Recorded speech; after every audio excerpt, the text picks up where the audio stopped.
គោឡាព្រីកពីព្រឹកមិញរីកជុំវិញខ្មែរកាន់សចគោឡាប់លឿងក្រហមស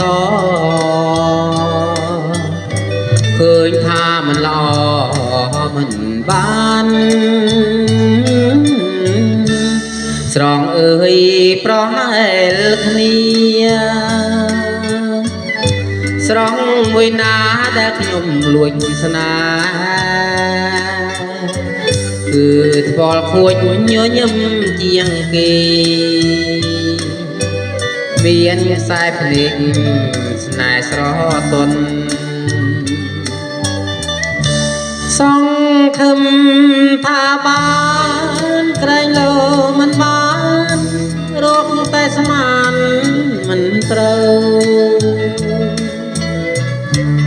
ពីមិនដឹងខ្លួនលងលូងអីលើខ្ញុំត្រូវខូចចិត្តម្នាក់ឯង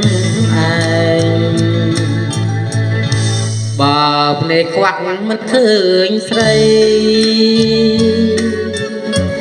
ទុំខ្ញុំអីខូចចិត្តសងនាងភ្នែកភ្លឺឃើញខូចចិត្តអងស្រណងខ្ញុំខ្លាំងទេ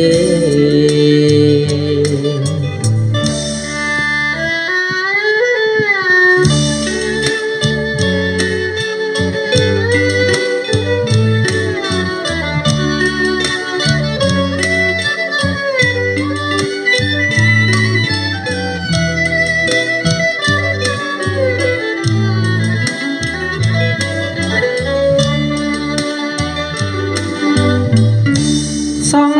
ឃឹមថាបានក្រែងលោមិនបាន